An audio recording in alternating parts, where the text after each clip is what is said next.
Hello everyone, today we talk about how to fix the app of Snapseed. Here we go to settings,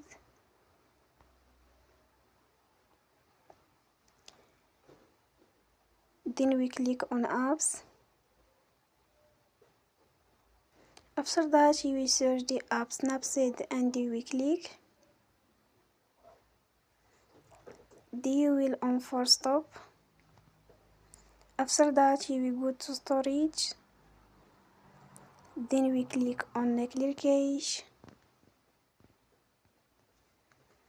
In the end you will turn your Wi-Fi